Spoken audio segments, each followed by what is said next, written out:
keempat. Apa itu persamaan yang keempat? Persamaan yang keempat itu adalah persamaan dalam bentuk A cos X tambah B sin X sama dengan C.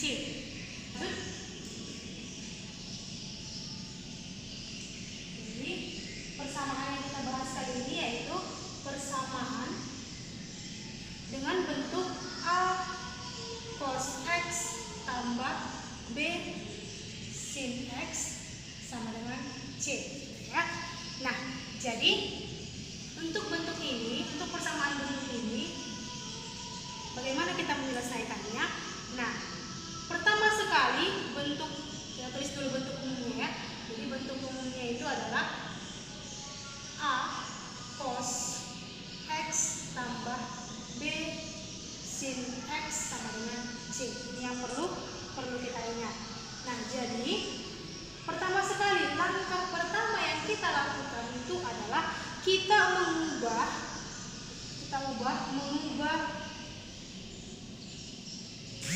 bentuk umumnya ini, yaitu A cos X ditambah B sin X ini kita ubah menjadi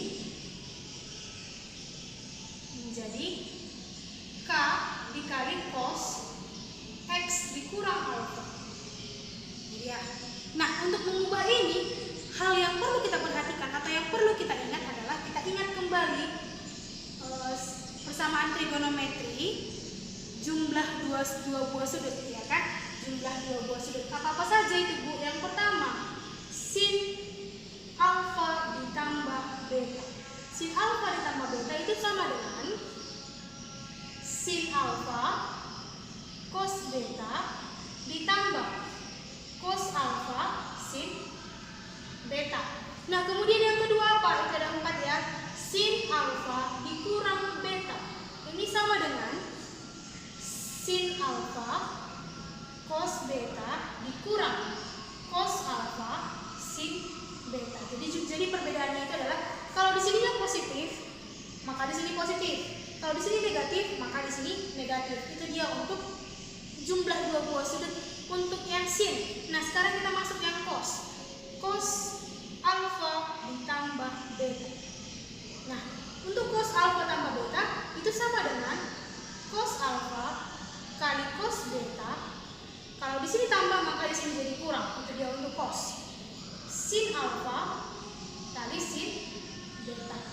Kemudian cos alfa tadi sudah tambah, berarti ini kurang beta sama dengan cos alfa dikali cos beta ditambah, karena di sini adalah kurang maka di sini tambah ya, ini kurang ini tambah, sin alfa kali sin beta. Jadi 4 hal inilah yang perlu kita ingat untuk mengubah bentuk umum menjadi K dikali cos X kurang alfa. Itu dia ya. Setelah kita ingat kembali keempat dari jumlah dua buah sudut ini, maka kita lanjutkan ke mengubah bentuk umum tadi. Nah, kembali kita tuliskan bentuk umumnya tadi.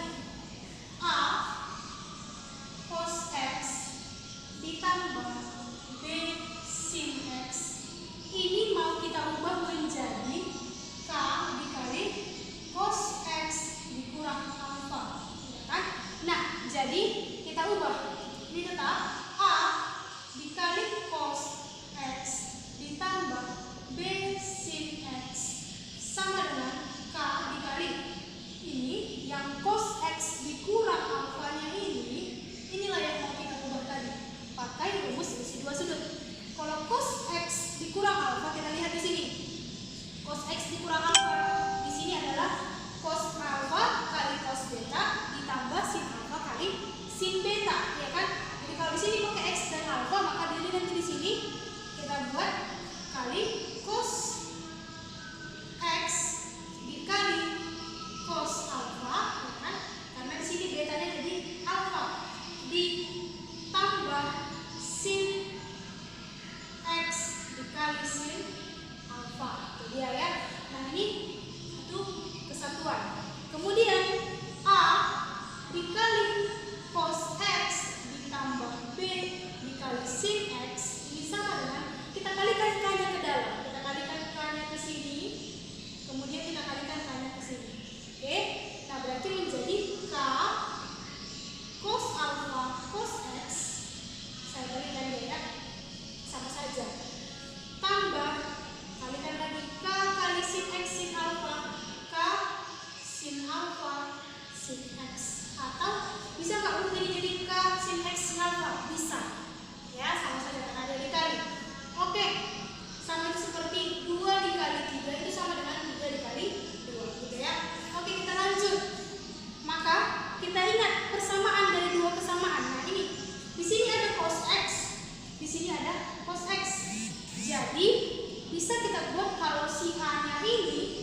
kita jumlahkan.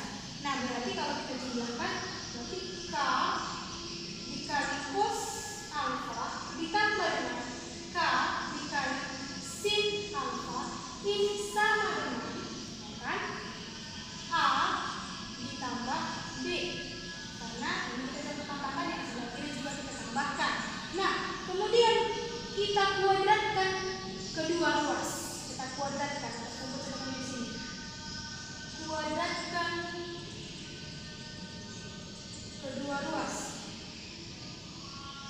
Nah, kalau kita kuadratkan kedua ruas sehingga ini menjadi K kuadrat dikali cos kuadrat alfa ditambah K kuadrat dikali sin kuadrat alfa sama dengan A kuadrat ditambah B kuadrat. Nah, setelah seperti ini, di sini ada K kuadrat, di sini juga ada K kuadrat.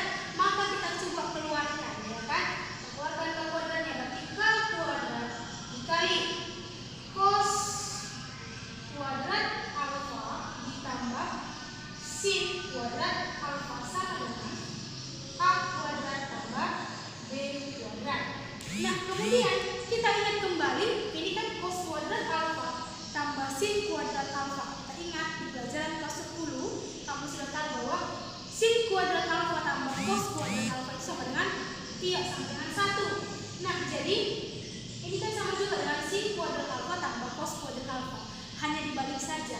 Jadi ini sama dengan 1, maka K dikali K kuadrat ya, K kuadrat dikali, karena ini adalah sama dengan 1, maka K dikali 1 sama dengan A kuadrat ditambah B kuadrat. Sehingga dari sini kita boleh K kuadrat atau K sama dengan akar dari A kuadrat tambah B kuadrat. Nah, inilah yang perlu kita ingat.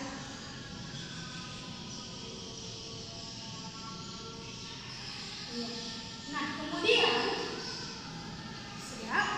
untuk selanjutnya dari persamaan 1 dan persamaan 2 kita bagi untuk menemukan sudutnya, ya. Kita untuk menemukan sudutnya.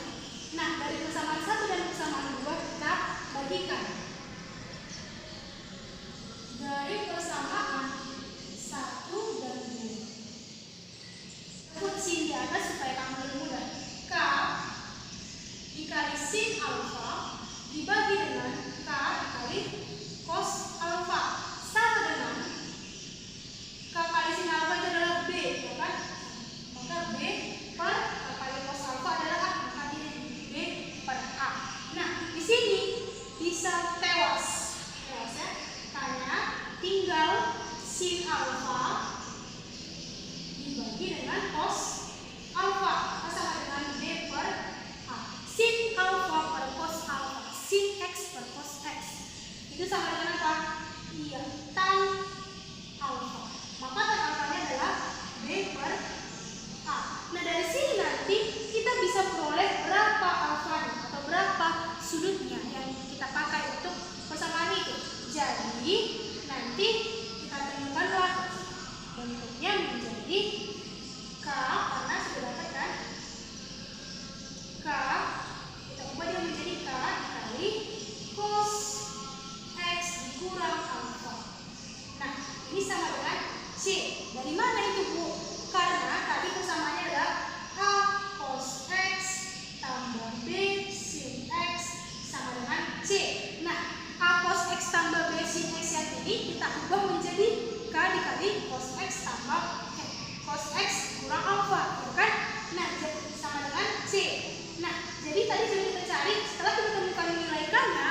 cari adalah X1 dan X2-nya.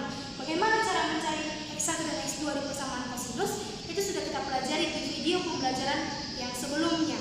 Apa itu? Kembali diingatkan, X1 untuk persamaan cos yaitu plus min theta ditambah K kali 360 derajat.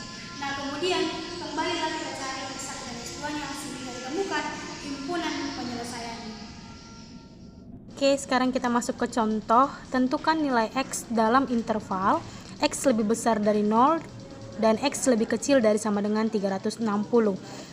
Dari persamaan cos X kurang akar 3 sin X sama dengan min 1. Selanjutnya kita selesaikan, maka cos X dikurang akar 3 sin X sama dengan min 1 berdasarkan bentuk umumnya, yaitu persamaan A cos X tambah B sin X sama dengan C. Maka kita peroleh nilai A-nya sama dengan 1, B-nya sama dengan negatif 3, dan C-nya sama dengan negatif 1. Selanjutnya kita cari nilai K dan besar sudut alfanya dengan rumus K sama dengan akar A kuadrat tambah B kuadrat. Nah, kita masukkan nilai A dan B-nya sehingga kita peroleh K-nya sama dengan 2. Nah, selanjutnya kita cari nilai alfanya dari tan alfa sama dengan B per A. Maka tan alfa sama dengan min akar 3 per 1. Tan alfa sama dengan min akar 3. Sehingga untuk menentukan alfanya kita lihat dulu terlebih dahulu syaratnya. A sama dengan 1 berarti lebih besar dari 0. B sama dengan min akar 3 berarti lebih kecil dari 0. B per A nya sama dengan min akar 3 per 1 yaitu sama dengan min akar 3 berarti lebih kecil dari 0. Dan tan alfanya yaitu sama dengan min akar 3 juga lebih kecil dari 0. Maka alfanya berada di kuadran yang keempat, yaitu di antara sudut 270 sampai dengan 360.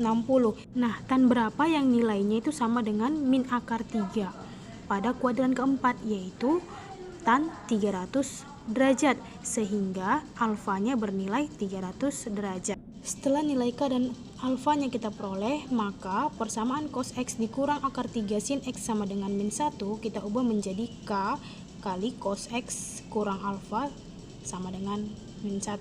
Sehingga kita peroleh cos X dikurang 300 sama dengan cos 120 derajat. Nah, di mana 120 derajat ini adalah theta. Nah, karena dia sudah kembali ke persamaan kosinus seperti yang sudah kita pelajari sebelumnya, maka kita cari nilai X1 dan X2-nya dengan melakukan pemisalan pada nilai K adalah elemen bilangan bulat. Yang pertama, kita misalkan K sama dengan negatif 1, maka kita peroleh X1-nya sama dengan 60. Kemudian K sama dengan 0, maka kita peroleh X1-nya sama dengan 420 derajat. Selanjutnya kita cari untuk X2 dengan kita misalkan K sama dengan negatif 1, maka X2-nya sama dengan min 180. Kita misalkan kembali K sama dengan 0, maka kita peroleh X2-nya sama dengan 180 derajat. Kita misalkan lagi K sama dengan 1, maka X2-nya sama dengan 540. Jadi, yang termasuk ke dalam himpunan penyelesaian berdasarkan dengan interval yang diminta yaitu X lebih besar dari sama dengan 0, lebih kecil dari sama dengan 360, yaitu X1 sama dengan 60 dan X2 sama dengan 180 derajat. Jadi himpunan penyelesaiannya yaitu 60 derajat dan 180 derajat. Nah, bagaimana? Kamu sudah paham bukan? Kalau belum paham, silahkan putar ulang kembali video ini.